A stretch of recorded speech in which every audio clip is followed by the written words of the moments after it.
नमस्कार, स्वागत है साहित्यिक झरोखा चैनल पर। आज हम करेंगे कुंवर नारायण की रचना आत्मजयी। इस काव्य रचना का आज हम मूल भाव देखेंगे, तो आइए जानते हैं। देखिए, कुंवर नारायण की अगर बात करें तो नई कविता आंदोलन में इनका विशेष स्थान है। इस काल के कवियों में ये एक सशक्त हस्ताक्षर के रूप में जाने जाते हैं। इनकी रचना यहाँ पर जिसकी हम चर्चा करेंगे वो क्या है? आत्मजयी। ये एक खंड काव्य है। रचना कब हुई इसकी? 1965 में। इसमें मूल कथानक की अगर बात करें तो मूल कथानक किस पर आधारित है? कठोपनिषद पर आधारित है। इस कठोपनिषद जो रचना है, हमारी पौराणिक रचना है, इसमें नचिकेता प्रसंग को लिया गया है। आत्मजयी में भी इसी काव्य रचना की कथानक को मूल आधार बनाया गया है। आत्मजयी में मृत्यु संबंधी शाश्वत समस्या को माध्यम बनाकर अद्भुत व्याख्या के साथ हमारे सामने कुंवर नारायण ने रखा है। इसमें नचिकेता अपने पिता की आज्ञा से मृत्यु वेत्वा ददामिति, अर्थात मैं तुम्हें मृत्यु को देता हूँ, को शिरोधार्य करके यम के द्वार पर चला जाता है। देखिए, जो कठोपनिषद में प्रसंग है, नचिकेता प्रसंग है, इसमें नचिकेता के जो पिता हैं वाश्रवा, वो एक यज्ञ करते हैं। उस यज्ञ में वो ये प्रण करते हैं कि मैं अपने जीवन की सभी जो आवश्यक चीज़ें हैं वो दान कर दूंगा, लेकिन ऐसा होता नहीं। वो अपनी उन बीमार गायों को या व्यर्थ की जो चीज़ें होती हैं उन सबको उस यज्ञ में दान कर देते हैं, परंतु अपनी पत्नियां, जो 2 पत्नियां थी, और नचिकेता जो उनकी संतान है, उसको दान नहीं करते। ये सब देखकर जिज्ञासु नचिकेता के मन में विचार आता है कि मेरे पिता ने मुझे दान नहीं किया, तो क्या मैं उनके वस्तुओं में या उनके जीवन के लिए आवश्यक नहीं हूँ? तो इस तरह का मन में जो विचार आता है, या नचिकेता ये जब सोचता है कि पिता ने तो सब बेकार और व्यर्थ की चीज़ें दान की, हम भी तो उनके जीवन से जुड़े हुए हैं, तो हमारा भी तो दान होना चाहिए। यही बात मन में सोचकर नचिकेता जब अपने पिता से प्रश्न करते हैं कि आप मुझे किसे दान में देंगे, तो इसके पिता क्रोधवश कहते हैं कि मैं तुम्हें मृत्यु को देता हूँ, अर्थात यमराज को दान करता हूँ। इस बात को नचिकेता अपने मन से इसको प्रतिफलित करते हैं, या मन से इस बात को सार्थक करते हैं, और वो यम के द्वार पर चले जाते हैं। वहाँ 3 दिन तक भूखे प्यासे रहकर यमराज, क्योंकि उस समय यमलोक में नहीं थे, तो यमराज के वापस घर लौटने की प्रतीक्षा करते हैं। उनकी इस साधना से प्रसन्न होकर यमराज 3 वरदान, क्योंकि 3 दिन प्रतीक्षा करी थी, इसीलिए उन्हें 3 वरदान मांगने की अनुमति देते हैं। नचिकेता इसमें पहला वरदान ये मांगता है कि उसके पिता, जिनका नाम क्या है? वाश्रवा, उनका क्रोध समाप्त हो जाए, यानी जब वो वापस जाएं तो उनके पिता शांत मिले, उनका क्रोध शांत हो जाए, जो अपने बच्चे के प्रति है। दूसरा, पवित्र अग्नि यज्ञ सीखने की इच्छा, कि जो अग्नि यज्ञ किया जाता है वो पवित्र है, तो वो कैसे, किस विधि से किया जाए कि वो पूर्ण फलदायी हो, इसे जो यमराज हैं वो विस्तार से नचिकेता को बताते हैं। तीसरे वरदान के रूप में नचिकेता शरीर की मृत्यु के बाद क्या होता है, यानी आत्मा कहाँ जाती है, आत्मा की गति के बारे में पूछते हैं। किससे? यमराज से, कि आत्मा कहाँ जाती है उसके बारे में आप मुझे बताएं। इसका रहस्य वो जानना चाहते हैं। इस आख्यान में पूरा कथात्मक पक्ष को कवि ने आज के मनुष्य की जटिल मनस्थितियों को बेहतर अभिव्यक्ति देने का साधन बनाया है। यानी कथानक तो पुराना लिया है, लेकिन परिस्थितियाँ या मनस्थितियाँ कैसी है, वही जिज्ञासु मनस्थितियाँ आज के युवा पीढ़ी में भी देखी जा सकती है, जो नचिकेता में थी। कुंवर नारायण के काव्य संसार में जितनी मजबूती से मिथक अपना स्थान ग्रहण किए, मिथक यानी जो पौराणिक हमारे कथानक चले आ रहे हैं, जिसमें कल्पना का भी मिश्रण है, उन्होंने अपना स्थान ग्रहण किया हुआ है, उतने ही सशक्त रूप से आधुनिकता भी अपनी जड़ें जमा रही है। इनके काव्य में मिथक और आधुनिकता दोनों एक साथ चलते हैं। 28 शीर्षकों में बंटे इस प्रबंध काव्य में कवि ने मूल्यों की सैद्धांतिक विवेचना और दार्शनिक व्याख्या की है। जो हमारे नैतिक मूल्य हैं, जीवन मूल्य हैं, उनकी सिद्धांतों के आधार पर विवेचना भी की है, और दार्शनिक विचारधारा को भी महत्व दिया है। कवि की ये दार्शनिक व्याख्या औपनिषदिक होते हुए व्यवहारिक और व्यक्ति प्रधान है। यानी इसका आधार तो हमारे उपनिषदीय ज्ञान है, लेकिन व्यवहार जगत में या व्यवहारिक जगत में भी ये हमारे लिए कितनी उपयोगी है उसकी व्याख्या इन्होंने की है, जिसमें व्यक्ति की स्वतंत्र अभिव्यक्ति आज के मनुष्य के संदर्भ में सृजित हुई है। आत्मजयी में वायश्रवा मिथक की ओर से एक श्रेष्ठ अभिनेता का अभिनय करता है, तो जो नचिकेता है वो आधुनिक मनुष्य के रूप में एक श्रेष्ठ नायक का अभिनय करते हैं।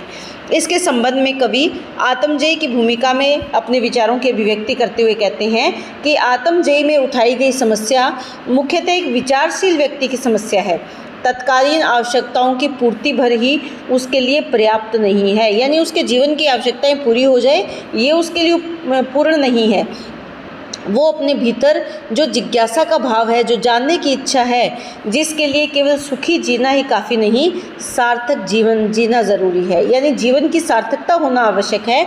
ये जिज्ञासा ही उसे उन मनुष्यों की कोटि में रखती है जिन्होंने सत्य की खोज में अपने हित को गौण माना और इंद्रिय सुखों के आधार पर ही जीवन से समझौता नहीं किया।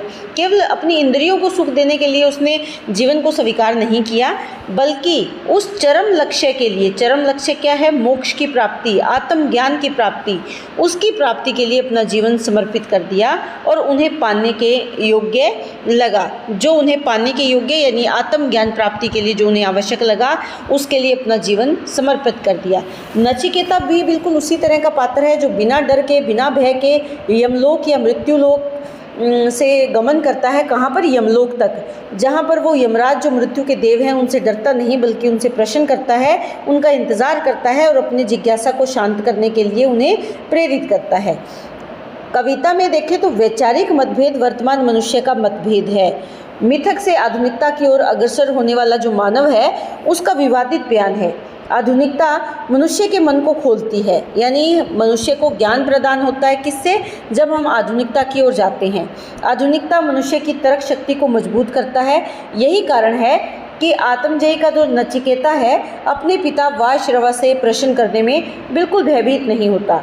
अर्थात कहा जा सकता है कि औपनिषदिक मनुष्य का भौतिक मनुष्य के साथ मतभेद है। औपनिषदिक मनुष्य कौन है? वायश्रवा है। और भौतिक मनुष्य कौन है? यहाँ पर जो नचिकेता है। और यही मतभेद आत्मजयी में मिथक और आधुनिकता के संबंध को भी पूर्ण रूप से दिखाता है। आत्मजयी का कथ्य अगर देखें तो कर्मकांड संबंधी मिथक है। कर्मकांड यहाँ पर क्या है? जो हवन यज्ञ किए जा रहे हैं, जिसमें दान किया जा रहा है, उस पर आधारित है, जिसका नचिकेता जो कि युवा पीढ़ी है उसकी ओर से कमान थामे हुए हैं। तो वायश्रवा वृद्ध पिता की ओर से, यानी यहाँ पर जो नचिकेता है वो युवा पीढ़ी के विचारों की अभिव्यक्ति करते हैं और जो वायश्रवा है वो बूढ़े या वृद्ध पीढ़ी की ओर से अपने विचारों की अभिव्यक्ति करते हैं। और विचार क्या है? कर्मकांड संबंधी जो घटनाक्रम है उसी पर दोनों के विचार आते हैं। कवि ने खंडकाव्य में दो युगों के मनुष्य को एक मंच पर लाकर उसके स्वतंत्र अभिव्यक्ति को उजागर किया है। नचिकेता नवीन युवाओं से आगे चलने वाला नायक है, तो वायश्रवा एक जिम्मेदार पिता के मार्ग पर चलने वाले श्रेष्ठ पिता का अभिनय करता है।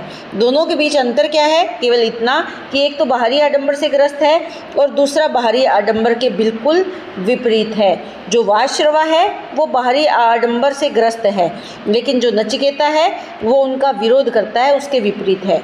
उसका हट एक दृढ़ जिज्ञासु का हट है जिसे कोई भी सांसारिक वरदान डिगा नहीं सकता। नचिकेता अपने पिता वायश्रवा के बाहरी आडंबर से बिल्कुल समझौता नहीं करता, बल्कि जो पेजीता मंत्र जाप है, गुप्त मंत्रणाएं हैं, स्तुतियां हैं, इन सब पर प्रश्न चिन्ह लगाता है। कौन? नचिकेता। यानी इन कर्मकांडों का विरोध कौन कर रहा है? नचिकेता कर रहा है। नचिकेता इस असाधारण खोज के परिणामों के लिए तैयार है कि इसका परिणाम चाहे कुछ भी हो, वो इस बात के लिए तैयार है। वहाँ वो अपने सुख, अपने आप को धोखे से नहीं रखता, वह अपने आप को इस धोखे में नहीं रखता कि सत्य से उसे सामान्य अर्थ में सुख मिलेगा, कि जो सत्य वो जानने वाला है उससे उसे सुख मिलेगा, इस बात के वहम या धोखे में नहीं है। लेकिन उसके बिना उसे किसी भी अर्थ में संतोष मिल सकेगा, इस बात में उसे बहुत ज़्यादा, बहुत गहरा संदेह है कि अगर वो आत्मज्ञान प्राप्त नहीं कर पाएगा तब उसे सुख नहीं मिलेगा। बेशक आत्मज्ञान प्राप्त करने के बाद उसके परिणाम कितने भी भयंकर हो सकते हैं, कितने भी असामान्य हो सकते हैं। कुल 28 भागों में विभाजित कवि की रचना क्या है? आत्मजयी। 1965 में 2 पीढ़ियों के संघर्ष के द्वारा युगीन जीवन चित्रण का एक सार्थक प्रयास है। इसमें पुरानी पीढ़ी के प्रतीक नचिकेता के पिता वाशरवा हैं, जो उसके व्यक्तित्व को विकसित नहीं होने देना चाहते, जबकि नचिकेता विपरीत परिस्थितियों के विरोध में अधिकार समान होना चाहिए की मांग करते हैं। यानी पुरानी पीढ़ी या नई पीढ़ी के बीच में जो खाई आ गई है, जो वैचारिक मतभेद आ गया है, यहाँ पर ये कहते हैं कि सबको समान अधिकार होना चाहिए। आधुनिक युग में जो धार्मिक पाखंड है, सर्वसत्तावाद है, औद्योगिक स्पर्धा के अमानवीय रूपों को मिथकीय अनुभूति में ढालने के लिए कुंवर नारायण ने नचिकेता को चुना, क्योंकि वो इन सब बातों का विरोध कर रहा है। उन्होंने वायश्रवा के रूप में भौतिकवादी दुनिया के पाखंडों को चुनौती दी है, अर्थात एक पीढ़ी दूसरी पीढ़ी से लगातार संघर्ष करती है और आत्मा की स्वायत्तता, शांतिबोध, मुक्तिबोध इसके अंतिम पायदान पर पहुंचती है। कवि ने आत्मजयी में पौराणिक कथाव्रत का सहारा लेकर न केवल आधुनिक संदर्भों में देखने का प्रयास किया, बल्कि एक नई नया वैचारिक आलोक यानी विचारों का एक नया प्रकाश समाज को देकर मनुष्य की स्वतंत्र अभिव्यक्ति की महत्ता की ओर भी उसे बढ़ा दिया है। कुंवर नारायण एक आधुनिक कवि हैं। उन्हें नई सभ्यता में भौतिकवाद की बढ़ती प्रधानता, लोभ, द्वेष, हिंसा और निराशा का बढ़ता जाना और मनुष्य आमतौर पर अपने भावों को भूलकर शरीर भाव में डूबे रहने को उद्विग्न करता है। कहने का भाव क्या है कि वर्तमान समय का मनुष्य स्वार्थी हो गया है, निराशा से भरा हुआ है, लोभ, द्वेष और हिंसा से ग्रस्त है। ऐसे में वो अपने शारीरिक भाव में या शारीरिक सुख में डूबा रहता है, जबकि आत्मज्ञान की प्राप्ति की ओर नहीं जाता। यहाँ पर वे नई कविता युग के आत्मन्वेषण को प्रश्नों से भरे मानव मन और आत्मज्ञान में रूपायित करते हैं।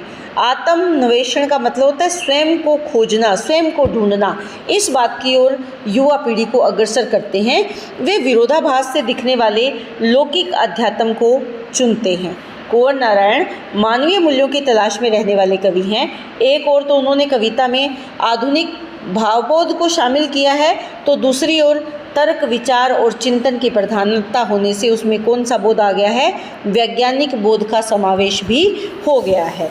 इस प्रकार से 2 पात्रों के माध्यम से वृद्ध वर्ग और युवा वर्ग दोनों के बीच का संघर्ष, दोनों के बीच की जो वैचारिक पृष्ठभूमि है, उसको यहाँ इस कविता के माध्यम से अभिव्यक्ति मिली है। तत्कालीन परिस्थितियों के अनुकूल ये काव्य रचना है, जिसमें हमारे समाज में एक उचित व्यवस्था बनाई जा सके। जो पीढ़ियों का संघर्ष है, जो मानव लोभ, द्वेष और हिंसा से ग्रस्त है, उसको आत्मज्ञान की प्राप्ति करवाई जा सके, इसी उद्देश्य से इस काव्य की रचना की गई है। तो उम्मीद करती हूँ कि प्रश्न आपको बहुत अच्छे से समझ में आया होगा।